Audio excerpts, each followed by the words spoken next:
Greetings and welcome back to the No Channel. This is Bernadette Johnson. I'm also known as Keziah or Kizzy. And today I'm coming to you with another video titled Making War with God, the Launching of ARTEMIS II. Now, if you were following the news, you would have known that it was all a buzz about NASA launching, a mission to the taking another trip to the moon, so to speak.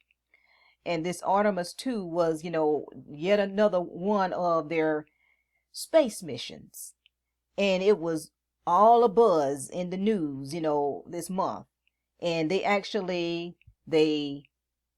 launched on April the 1st, and then they returned, which they call splashdown, this past Friday. So they called themselves taking a trip to the moon, but actually they didn't land on the moon. They said that they made a trip around the moon this time. Now, of course, the last time when they landed the first time and they called themselves landing on the moon in '69, the Apollo mission. But of course, me personally, I don't believe they landed on the moon, and I'll explain to you later in the video why I don't believe they landed on the moon. But this Artemis 2 was a 10-day mission. As I said, they launched April the 1st, which was on a Wednesday, and then they returned the 10th, which was this past Friday. They launched in Florida from the Kennedy Space Center, but they landed splashdown off the Pacific coast. So they launched from the East Coast and they landed on the Pacific coast. So that was all, all in the news, and they were very, very, very excited about it. And I just want to talk about it a little bit today and explain and break down how it ties with making war with God. Now, you may ask, what do I mean by making war with God? Well, if you read this Genesis, you would have read where it talks about the building of the Tower of Babel, where Nimrod and his people wanted to build a tower that reached unto heaven. And this was in defiance of the Creator, of God. And this is when the Most High confounded the language of the people. Because see, before then, everybody spoke the same language. But he saw that, by us being able to speak the same language, we would be unified, and then we wouldn't be, nothing could stop us from doing what we set our mind to do, because we would be unified. As you know, there's strength in numbers, there's strength in unity. Together we stand, divided we fall. So that's why the Most High confounded the languages. And so this is what I mean about, the Tower of Babel making the war with God. They was doing this in defiance of the Most High. So I'm gonna go into that, in just a bit. But anyway, I just want to talk a little bit more about this Artemis 2, this mission that NASA, and its crew went on. And of course, they talk about the crew members and different ones. This is just an article from a news source. It's titled, "These are the 4 Artemis II astronauts leading the historic return to the moon." And actually, and as you can see this date here, April 1st, they actually launched on April Fool's Day. So what is that telling you? Because many people don't even believe that they went to the moon, and I'm one of them. And how about it that they launched on this so-called trip around the moon on April Fool's Day? So that's some food for thought. Okay, so let's continue. So this is another article here, and it just talks about more on the launch and everything. And the funny thing about this is, you hear about these missions that they give these missions special names, and I'm going to go into the way they name these missions and why they give these missions the names that they do. Now, this one was called the Artemis II. So this is the second Artemis because something went wrong with the first Artemis mission. Now, when I was doing research, in order to make this video, I was thinking that the Artemis was actually the spaceship or the rocket that they used to launch into space. But no, the Artemis is the name of the mission. Orion is actually the name of the spaceship, the rocket that they use. So I said, oh, I learned something new. And so Artemis and Orion, and these are both named after gods, Greek gods to be specific. Because for instance, Orion was a Greek god, and according to myth, he was placed among the stars by Artemis. And Orion is actually in the book of Job. It is actually it's actually the name of a constellation, where it talks about in Job about loosing the band of Orion.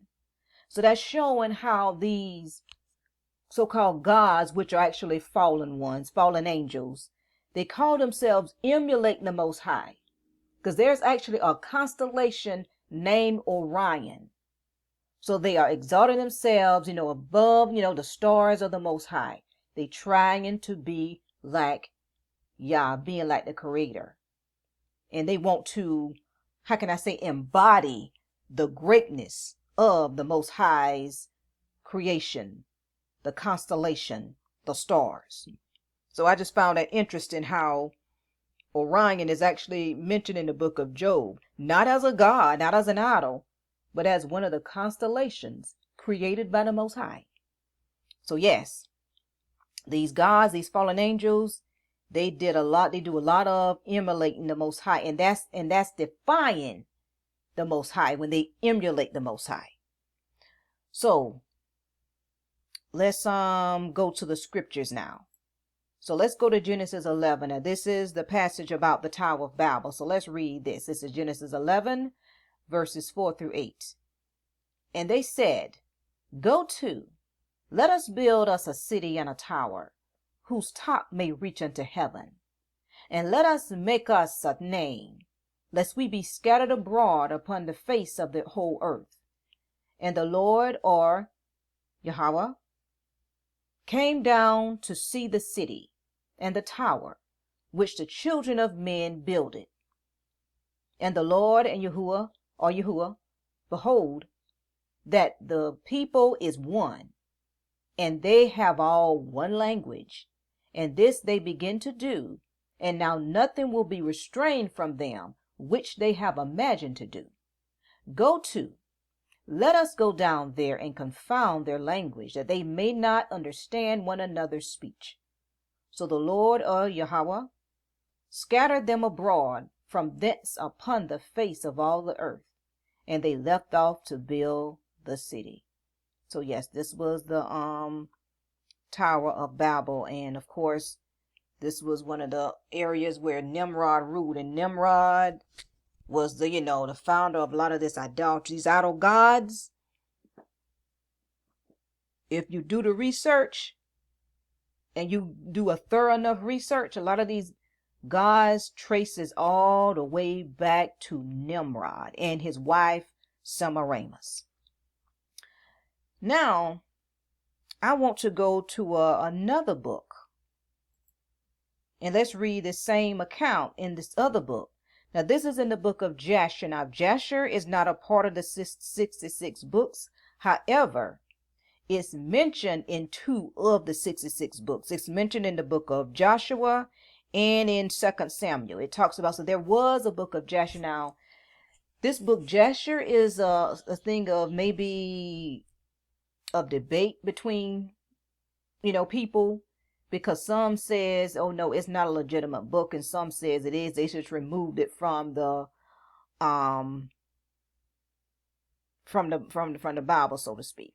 Now, there are some versions of the Bible, like the Sefer Bible, they actually restored the book of Jasher. And some are saying that this Jasher that we have is just it's not authentic.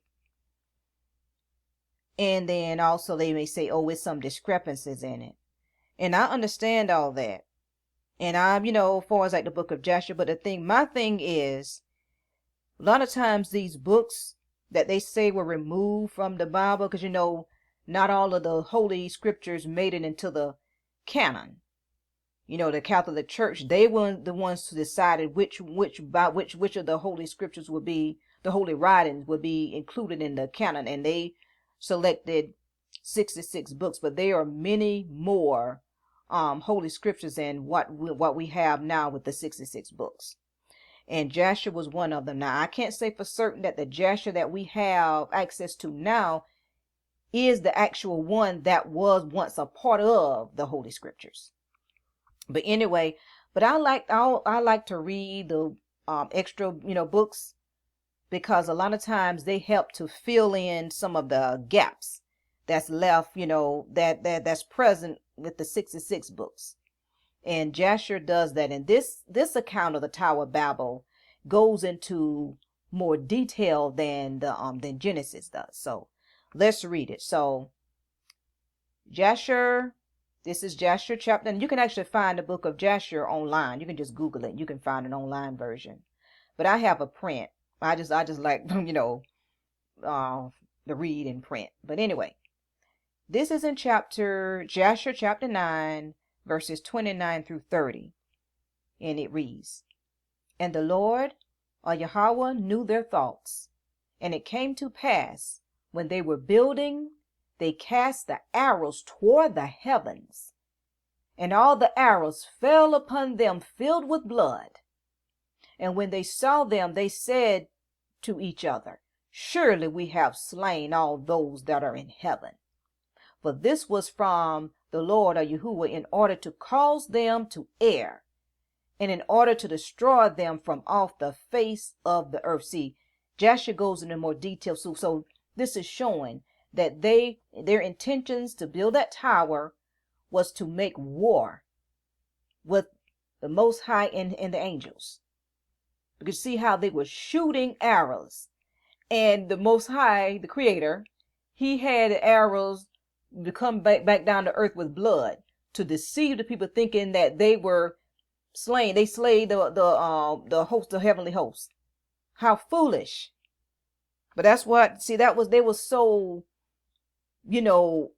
bent on defying the Most High, bent on overthrowing the Most High, that they thought that they could make war with the Creator and his angels, and shooting arrows. I mean, imagine how delusional someone has to be. Okay, so let's continue, because it goes even more. You know what? I have it in the wrong order. So we're going to let me see, make sure. Let me go back. Yeah. But no. Okay. So let's go back. So we're just going to go up a little bit. So this is Jasher chapter 9, verses 25 through 26. And it says, And the building of the tower was unto them a transgression and a sin. And they began to build it. And whilst they were building against the Lord God, or Yahuwah of heaven, they imagined in their hearts to war against him, and to ascend into heaven. And all these ascend into heaven, y'all. And all these people and all the families divided themselves in 3 parts. Oh yeah, I meant to read it in this order. Yeah. The first said, and this was 3 families. They were going to go on 3 separate missions. Now, keep that in mind, the 3 separate missions. The first said, We will ascend into heaven and fight against him. And the second said, We will ascend to heaven and place our own gods there and serve them. And the third said, We will ascend to heaven and smite him with bows and spears. And God, or Yah, knew all their works and all their evil thoughts. and he saw the city and the tower which they were building. And then, of course, the following verses said how they left off from, building and everything. So they had, they had a plan. One set was going to do this, the other group was going to do this, and then the third group was going to do that. And you think about what's happening now with NASA and all of their space missions. I mean, for decades, they've been going on these different space missions. And look at how, what they call a lot of these missions, what they're named after.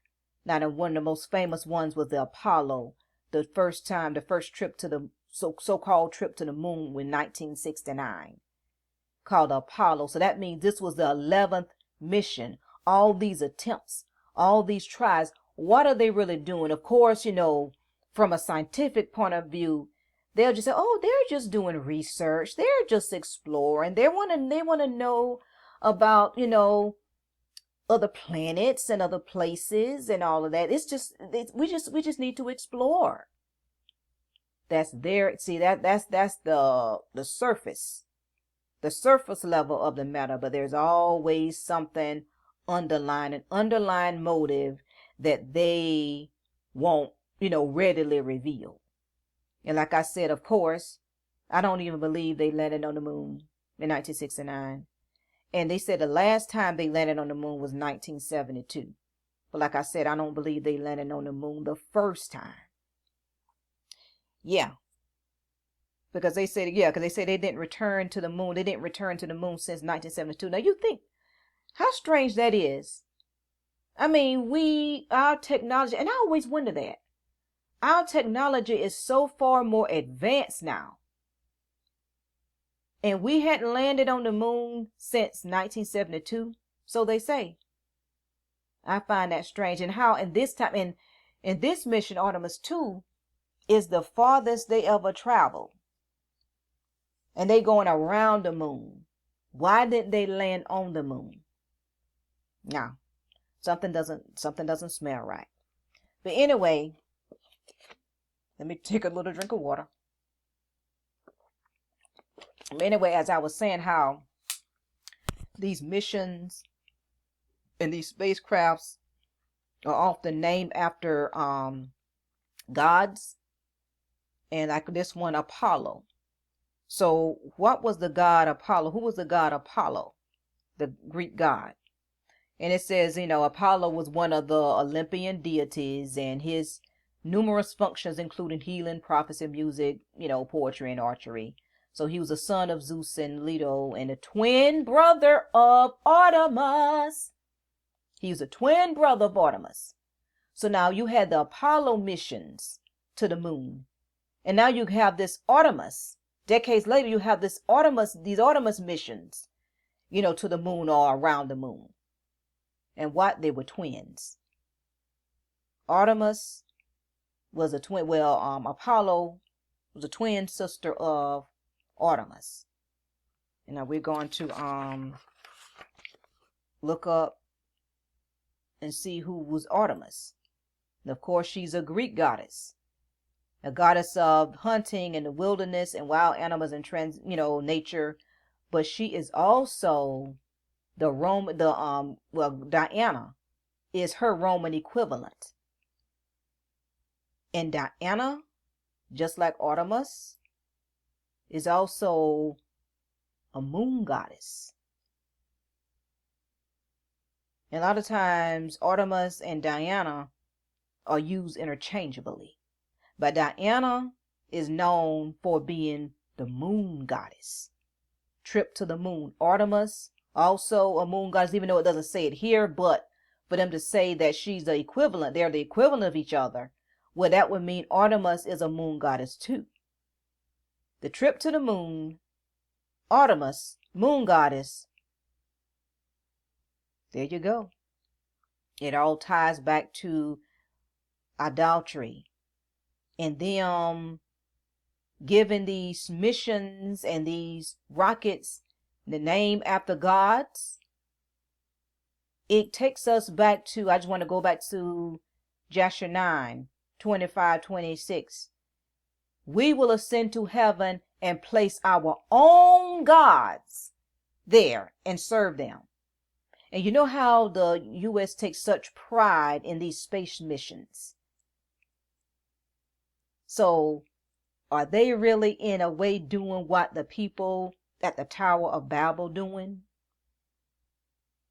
Trying to ascend to heaven and place their own gods, maybe not in the literal sense, but the spirit behind it is the same. Why give these space missions and these rockets those names that trace back to idols? And it's supposed to be a Christian nation. That should tell you something. They're operating in that same spirit. And speaking and staying on that, operating in that same spirit, defying the Most High. Well, let's read, let's go to another scripture. Now this is Acts chapter 19, verses 21 through 41. Now this is going to be a bit of a lengthy one. But anyway, this was when Apostle Paul went to Macedonia. And of course, he was spreading the good news. He and I think it was Barnabas was spreading the good news. Either Barnabas or Silas. But they may be named in the passage. But anyway, spreading the good news, the Messiah, the Most High. And of course, these nations that he traveled to were idol worshiping nations, pagan nations. And Macedonia, their the god that they worship was a Diana or Artemis.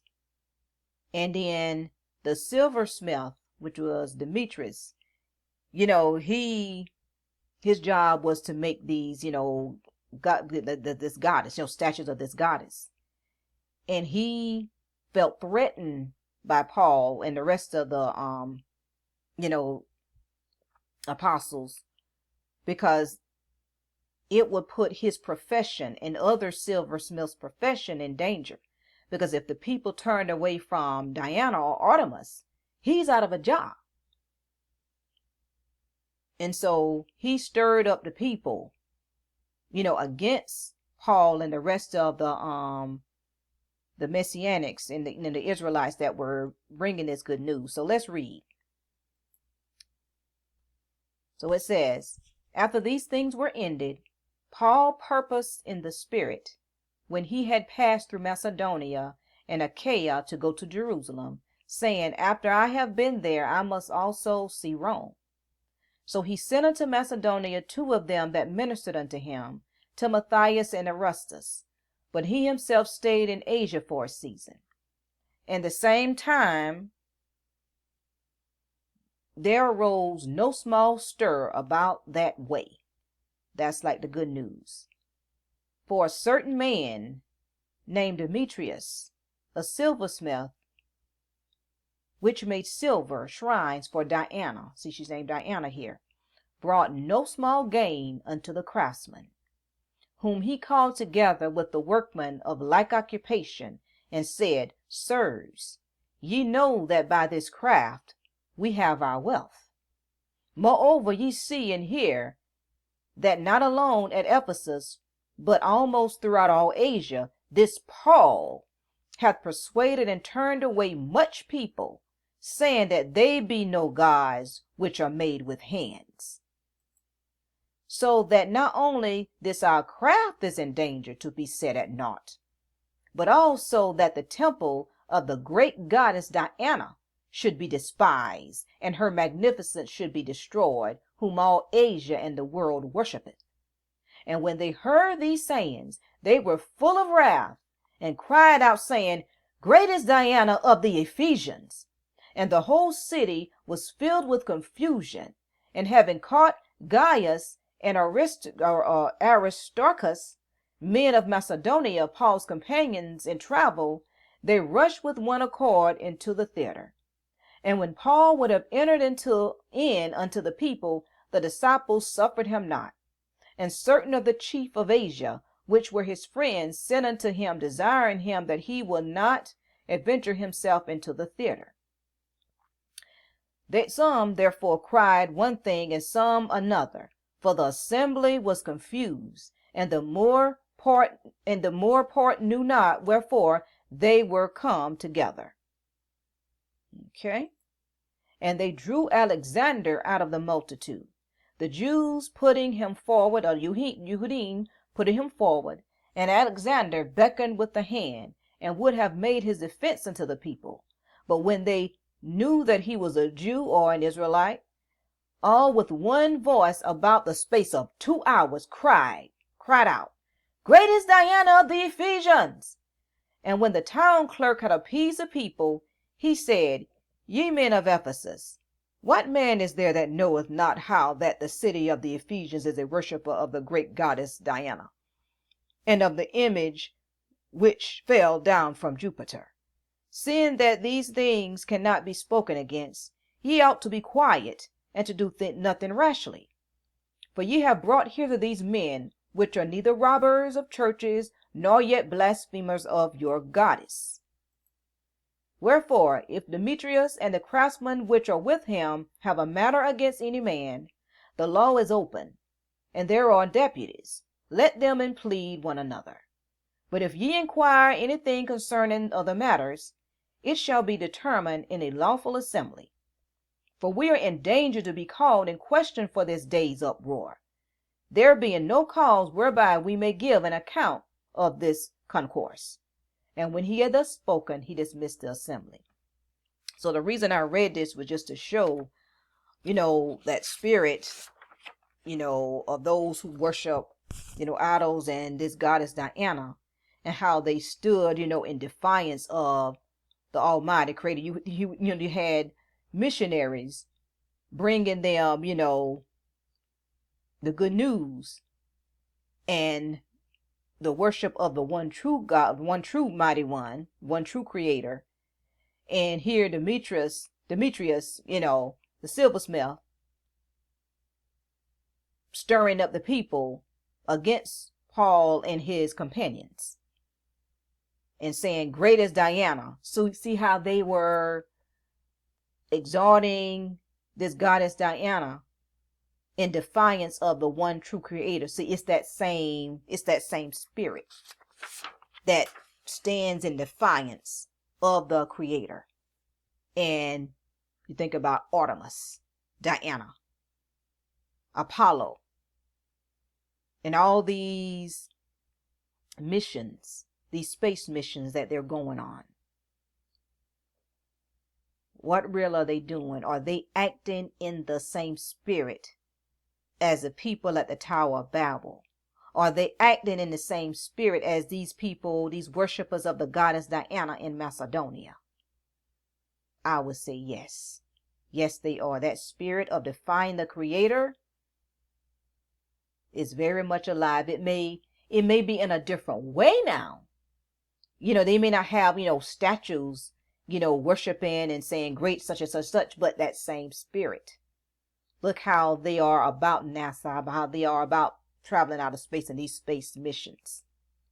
Everyone is so, not everyone, but a lot of people are very excited about it.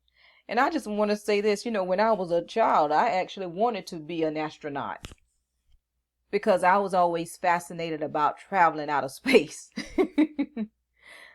So yeah, but many find it very, very fascinating traveling out of space, which I'll talk about that, in a little bit too, about are they really traveling out of space as they say.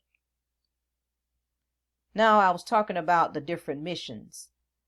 So you have the Apollo, went on these 11 missions between 1968 and 1972.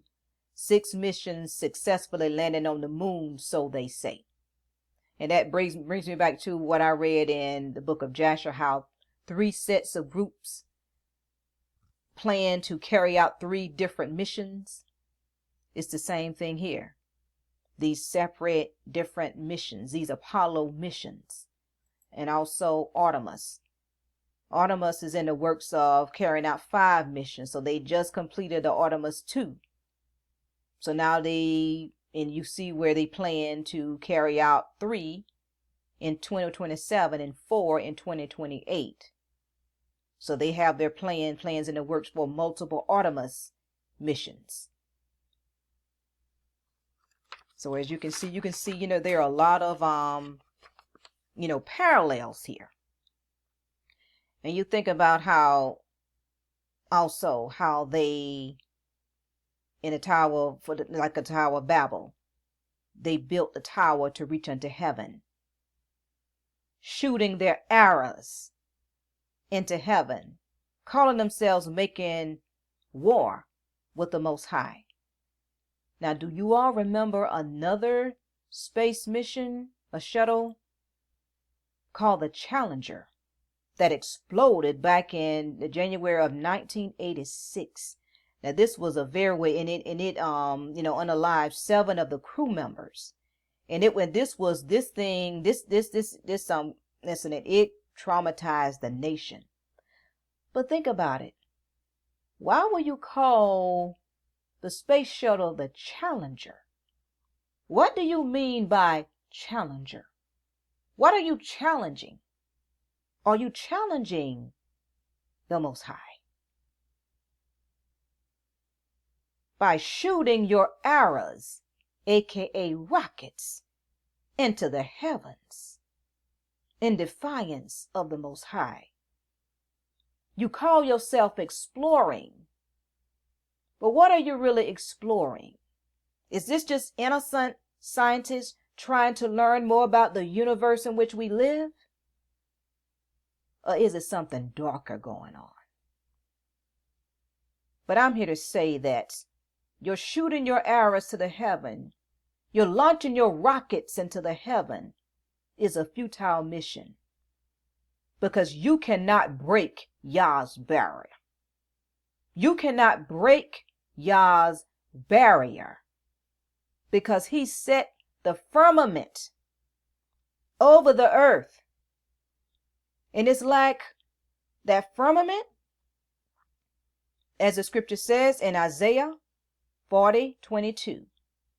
It is he that sitteth upon the circle of the earth, and the inhabitants thereof are as grasshoppers, that stretcheth out the heavens as a curtain, and spreadeth them out as a tent to dwell in. So the firmament is like a curtain that stretches out over the earth to dwell in. And there's no breaking that barrier. So it's like we're under a dome. It would be, and there was actually a show called Under the Dome, and it was a pretty good series too, Under the Dome. I may have to go back and check it out. But this dome, this firmament, or if you want to call it dome that we in, it's comparable to the snow globe. You get the little snow globes. So this would be like the firmament is like spread like a curtain or like a tent over the earth, and like the circle of the earth. So are we under some kind of dome? And the scriptures would, seem to suggest that. But man is trying their best to get out of the dome, if that's what we're in. But no, they can only travel but so far. But they deceive the people into thinking that they're going to this far into space. No, they can't do it. They can't break that barrier. They cannot break Yah's barrier. And you know what? And that is for our protection. Because what's beyond this, we're not ready for. So hallelujah for protecting us and protecting mankind from their foolishness. Now let's continue. And so this article, it talks about the Artemis II. Now this is look at the title of this article. It said, "Is the moon still full?" April full moon coincided with Artemis II launch. And yes, the launch took place on the full moon, April 1st, April 2nd. It was a full moon. Now, they said coincided, but was this really a coincidence? I don't think so. It wasn't a coincidence. They knew exactly what they were doing. They knew they made it a plan to launch on a full moon. And was this to harvest moon energy? Now, if you followed my channel, you will know that this is not the first time I mention, the moon and the moon energy and harvesting moon energy. So, is that the reason why they launched on a full moon? To harvest that energy, because when it's a full moon, that's when the energy is its greatest. And the videos where I mentioned the full moon was in the Crystal Mangum series. So if you check my channel out, I have a playlist called Crystal Mangum, and I talk about the second videos here. This one and this one, I talk about the in both videos I mentioned about the harvesting of energy and associated with the full moon. So yes, was this what they were doing? Are they harvesting energy? Are they harvesting the moon energy? So this is very interesting. What took place with Artemis II, and of course they deem it as a very successful mission. You have the crew members, talking to sharing their experience and all of that.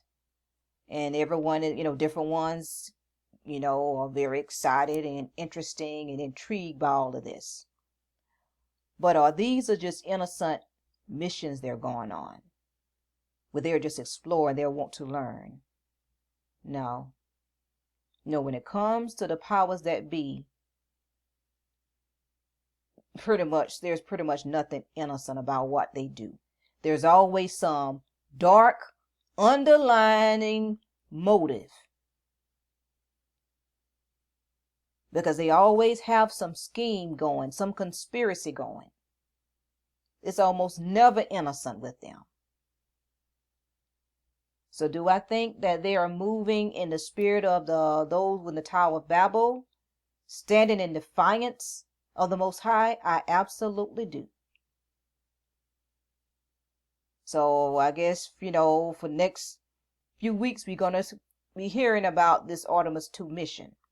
But I just want to share my message and my take on the matter and the insight that I have on the matter. So I just hope that you learned something, and also this message also gave you some food for thought.